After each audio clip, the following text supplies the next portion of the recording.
অপ্রিয় মানুষটাকেও আর অসহ্য লাগে না, বরং অন্যরকম এক মগ্নতা, স্নিগ্ধতা কাজ করে। ভালো লাগার ফুল ফুটে মনে। নিজের এমন পরিবর্তন নিতু শনাক্ত করেছে ঠিকই, কিন্তু গুরুত্ব দেয়নি। নামবিহীন অনুভূতিগুলি অতি মিষ্ট হয় বলে হয়তো। আড্ডা ভাঙে রাত 9টা নাগাদ। গৃহকর্মীরা ছোটে রান্নাঘরের দিকে। রাতের আয়োজন এখনো বাকি। ছোট বড় সকলে উঠে চলে যায় নিজ নিজ রুমে। কয়েকজন গিয়ে বসে টিভির সামনে, বাকি অবসর কাটাতে। নিতুও চলে যায় নিজের রুমে। রুমে এসে সর্বপ্রথম তার চোখ যায় বিছানার দিকে। কোলে একটা ল্যাপটপ নিয়ে বসে আছে আরিয়ান। দুটি স্থির ল্যাপটপের স্ক্রিনে কিছুক্ষণ পরপর নিঃশব্দে ঠোঁট নাড়িয়ে কি যেন বিড়বিড় করছে। নিতু এক পলক সেদিকে তাকিয়ে রুমে প্রবেশ করে। ক্ষণেই আরিয়ান বলে ওঠে, ফ্রেশ না হয়ে বিছানায় আসবে না, একেবারে ড্রেস চেঞ্জ করে ফ্রেশ হয়ে দেন আসবে।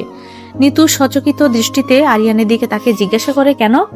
দিঘির পাড় থেকে এসে ফ্রেশ হয়েছিলে? হওনি, সোজা এসে আড্ডায় বসে গেলে। দেখো এখনো জামায় নোংরা কাদামাটি লেগে আছে। নিতু দ্রুত পিছনে ঘাড় ঘুরিয়ে জামা টেনে দেখার চেষ্টা করলো এখনো মাটি লেগে আছে কিনা। জামার এক কর্নারে সামান্য মাটি লেগে আছে, যা চোখে পড়ার মতো নয়। নিতু আরিয়ানের দিকে তাকিয়ে বলল, আচ্ছা চেঞ্জ করে নিচ্ছি।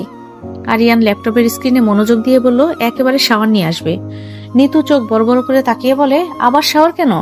মাটিতে বসেছিলে, শরীরে কত রোগ জীবাণু নিয়ে ঘুরছো, সেই হিসাব আছে?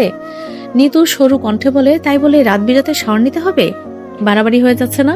আরিয়ান প্রখর দৃষ্টিতে তাকিয়ে বলে, মোটেও না, আমার সাথে থাকতে হলে হাইজেন মেনটেন করতেই হবে, এমন নোংরা থাকা যাবে না। নিতু রোষাগ্নি দৃষ্টিতে তাকিয়ে বলে, তাহলে আমি থাকবো না আপনার সাথে। আমি ছাড়া তোমার কোনো গতি নেই, থাকতে তোমাকে আমার সাথেই হবে, তাই কথা না বাড়িয়ে যা বলছি তাই করো, যাও। আরিয়ানের প্রথম দিকের কথাগুলো শুনে নিতু থমকালো। গোল গোল চোখে দেখতে থাকলো শ্যাম মানবটিকে। পরবর্তীতে আগের কথা রেশ ধরে মুখ ফুলালো সে। বৃত্তৃষ্ণায় মুখ ঘুরিয়ে নিল। দৃঢ় কণ্ঠে কিছু বলতে চাইলো, কিন্তু পরক্ষণেই ভাবলো, এমন একরোখা মানুষকে আদৌ কি কিছু বলে লাভ আছে? অবশেষে না পেরে নিতু ফুসতে ফুসতে চলে গেল ফ্রেশ হতে। তোয়ালে দিয়ে ভালোভাবে চুল মুছে নিতু বিছানায় এসে বসলো। আর চোখে একবার তাকালো আরিয়ানের দিকে। আরিয়ান তখনও ল্যাপটপ নিয়েই ব্যস্ত। নিতু আনমনে আরিয়ানকে কিছু কটূক্তি শুনিয়ে তপ্ত নিঃশ্বাস ফেলল। অতঃপর মোবাইল হাতে নিতে রিংটোন বেজে উঠল তার। সালেহা কল করেছেন। নিতু কল রিসিভ করে কিয়ৎক্ষণ তার সাথে কথা বলল। তাদের কথার মাঝেই স্পৃহা এসে সালেহার থেকে ফোন কেড়ে নিয়ে কথা বলা শুরু করলো। আপু, তুমি কবে আসবে? নিতু কিঞ্চিত হেসে বলে, এই তো 2-3 দিনের মধ্যেই চলে আসবো। কেন, কি হয়েছে? পার্সিয়া জ্বালাচ্ছে? জ্বালাচ্ছে মানে? পুরো ঘর উঠিয়ে রেখেছে। ঘন্টাখানেক পরপর তোমার রুমে গিয়ে দেখে তুমি এসছো কিনা। তোমায় না পেলে তোমার ছবির সামনে গিয়ে যে চিল্লানি দেয়, আল্লাহ, এ আর নতুন কি? তা কিছু খাওয়াতে পেরেছিস?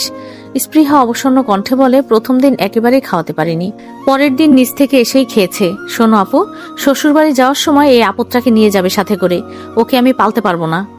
নিতু এবার আর চোখে আরিয়ানের দিকে তাকায়। মনে পড়ে যায় তার বিয়ের 2য় দিনের কথা, কিভাবে আরিয়ান পার্সিয়াকে রুম থেকে বের করে দিতে বলেছিল।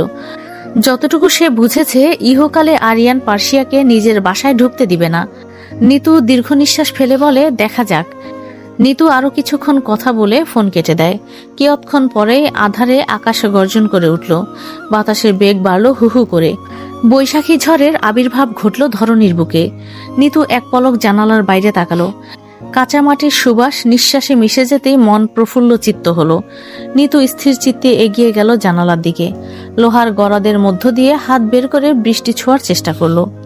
দক্ষিণা বাতাস চলতে শুরু করলে শীতল কণাগুলো খুব আদুরে ভঙ্গিতে এসে পরশ বুলায় নিতুর চোখে মুখে। জানালার ধারে লাগোয়া কাঠগোলাপের গাছটি কেঁপে ওঠে। নির্বিকার দৃষ্টিতে তাকায় শ্যামময়ী নারীর সিক্ত হাতের পানে। নারীর বাহুর প্রেমে পড়েই কয়েকটি শুভ্র মোড়ানো ফুল লুটিয়ে পড়ে তার বাহুতে। নিতু চমকায়, বেশ চমকায়, কিন্তু পর মুহূর্তেই প্রফুল্ল চিত্তে হেসে ওঠে। আকস্মাৎ পিছন থেকে কেউ নিতুর বাহু টেনে ভেতরে নিয়ে আসে। বেসামাল হয়ে ওঠায় হাত থেকে ছুটে নিম্নে অতুল আধারে হারিয়ে যায় ফুলগুলো। নিতু ক্ষিপ্ত দৃষ্টিতে তাকায় পাশে। আরিয়ান জানালা আটকে নিতুর দিকে ক্ষুব্ধ দৃষ্টিতে তাকিয়ে বলে, এই অবেলায় বৃষ্টিতে ভিজছ কেন? ঠান্ডা লেগে যাবে তোমার। নিতু কপট রাগ দেখিয়ে বলে, বৃষ্টির জন্য কিনা জানি না, তবে আপনার খুঁতখুঁত স্বভাবের জন্য আমার ঠিকই ঠান্ডা লেগে যাবে, তাই খামাখা বৃষ্টিকে দোষারোপ করবেন না। মুহূর্তে আরিয়ান দুজনের মাঝে দূরত্ব ঘুচিয়ে দিয়ে নিতুর ওড়নার একাংশ নিয়ে খুব সন্তর্পণে নিতুর মুখে পড়ে থাকা বৃষ্টির ক্ষুদ্র ক্ষুদ্র কণাগুলো মুছে দিল। অতঃপর নিতুর থেকে দূরে সরে এসে বলল, সেটা আমার জন্য না, তোমার ঠিক মতো চুল না মোছার জন্য লাগবে। একদিনও ঠিক মতো চুল মোছো না তুমি, এখনো তোমার চুল ভেজা, দেখো। নিতু প্রথমে আরিয়ানের কাছে আসায় ধাতস্থ হলেও তার পরবর্তীতে কথাতে এক দফা নিজের আর্দ্র চুলের দিকে তাকিয়ে থমকালো। অতঃপর নিজের দোষ ঢাকতে বলে, সেটাও তো আপনার জন্যই। না আপনি এত রাতে আমাকে শাওয়ার নিতে বলতেন, আর না আমার চুল ভেজা থাকতো। আরিয়ান ভুরু কুঁচকে বলে, নিজের দোষ আমার উপর চাপাতে চাচ্ছ। নিতু থতমত খেয়ে বলে, একদম না, যেটা সত্যি সেটাই বলছি। ক্ষণে রাতের খাবারের জন্য আলিয়ার ডাক পড়তেই আরিয়ান মন্থর কণ্ঠে বলে, ঝগড়া করার ইচ্ছে হলে পরে করো, এখন চলো খেতে। নানাজান দেরি একদম পছন্দ করেন না। কথাটা বলেই আরিয়ান বেরিয়ে যায়। নিতুও দ্বিরুক্তি না করে মাথার ওড়নাটা ঠিক করে ছুটল আরিয়ানের পিছু পিছু। কিন্তু এই ফাঁকে নিতু বুঝলই না আরিয়ানের প্রতি থাকা সংশয়, জড়তা, অস্বস্তি সে আজ কাটিয়ে উঠেছে। ধীরে ধীরে সেও অভ্যস্ত হয়ে পড়ছে আরিয়ানের সহিত। তীব্র বর্ষণের ধারা গিয়ে থামল প্রভাতের ঠিক পূর্বে। হিম অনলে ছড়ালো বুনো ফুলের স্নিগ্ধতা। সিক্ত কাঠগোলাপের দল মাধুর্য পেল সূর্যের প্রথম আলো গায়ে পরশ বুলাতে। কিয়দংশ সময় গড়াতেই টুংটাং শব্দ ভেসে এলো পূব দিকে অবস্থিত রান্নাঘর থেকে। জ্বলে উঠল চুলো। ধীরে ধীরে জাগ্রত হলো শেখ বাড়ির সকাল। শান্ত পরিবেশ হলো গমগমে। ব্যস্ততায় নিমজ্জিত হলো সময়। দুপুরে মাহিনের বৌভাত বলে ব্যস্ততা থেকে অবকাশ মিলতেই আরিয়ান রুমে আসে। নিতু তখন আয়নার সামনে দাঁড়িয়ে নিজের শ্বাস ঠিক করতে মগ্ন। আরিয়ানের আবির্ভাব তার বোধগম্য হয়নি। আরিয়ান এক পলক সেদিকে তাকালো। দৃষ্টি গিয়ে ঠেকলো শাড়ির ফাঁকে নিষিদ্ধ এক স্থানে। সংযত চিত্তে দ্রুত সে দৃষ্টি সরিয়ে নিল। ব্যাগ থেকে নিজের শার্ট স্যুট বের করে নিল। বিছানায় সেগুলো রেখে শুভ্র শার্টটি হাতে নিল প্রথমে। ব্যাগের চাপে শার্টটির ভাঁজ প্রায় নষ্ট হয়ে গেছে। আরিয়ান বিরক্তিতে চ শব্দ উচ্চারণ করার মতো শব্দ করে রুম থেকে বেরিয়ে গেল। নীলুফার রুমের সামনে গিয়ে মন্থর কণ্ঠে বলে ওঠে, মা, আয়রনটা কোথায়? নীলুফা তখন চশমা ঠিক করে মাত্র বিছানায় বসেছিলেন। আরিয়ানের কণ্ঠস্বর কর্ণগোচর হতেই তিনি চোখ তুলে তাকান। শান্ত কণ্ঠে বলে, আলিয়া ভাবির রুমে থাকার কথা। মামিকে একটু বলো দিতে, আমার শার্ট আয়রন করতে হবে। আচ্ছা তুই যা, কাউকে বলে আমি তোর রুমে পাঠিয়ে দিচ্ছি। আরিয়ান ছোট করে আচ্ছা বলে চলে যায়।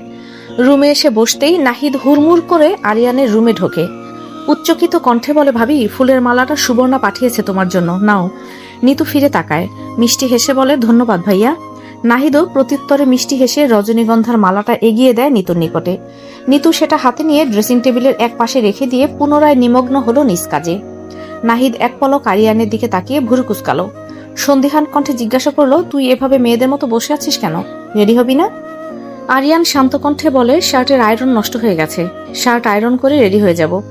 নাহিদ বিছানার কাছে এসে শুভ্র শার্টটা হাতে নিয়ে বলে, কই নষ্ট হয়েছে? সামান্য একটু কুঁচকে গিয়েছে, তাও নিজ দিক দিয়ে। এটাকে আবার আয়রন করা লাগে? শার্ট তো কোটের নিচেই থাকবে ভাই, দেখবে কে? আরিয়ান স্বগতোক্তি কণ্ঠে বলে, তোকে এত কথা বলতে কেউ বলেনি, যা এখন এখান থেকে। নাহিদ প্রত্যুত্তর করার আগেই আলিয়ার ছোট ছেলে ফাহিম আসে রুমে। আরিয়ানকে আয়রন দিয়ে চট জলদি চলে যায়। নাহিদ তা দেখে আফসোসের সুরে বলে, এত খুঁতখুঁতে স্বভাব ভালো না, বুঝলি? তোর এই স্বভাবের জন্য কবে না জানি আমার কিউট ভাবি পালিয়ে যায়। দেখ, আগেই বলে রাখছি, ভাবি যদি পালায় না, আমি তোর নামে কেস ঠুকে দিব। আরিয়ান দাঁতে দাঁত চেপে বলে, তোর ভাবিরটা জানি না, তবে তুই যদি এখনই আমার সামনে থেকে দূর না হস তাহলে। আরিয়ানের কথা শেষ হওয়ার পূর্বেই নাহিদ বলে ওঠে, রাগিস কেন ভাই, মজা করছিলাম তো। তোকে মজা করতে কে বলেছে? টিচারদের এই একটাই সমস্যা, কথায় কথায় সিরিয়াস হয়ে যায়। এই, তোকে টিচার হতে কে বলেছিল?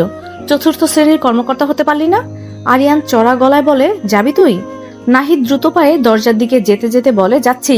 নাহিদ যেতেই আরিয়ান শব্দ করে দরজাটা লাগিয়ে দেয়। এইদিকে দুই ভাইয়ের কাণ্ড দেখে নিতু ঠোঁট চেপে হাসছে।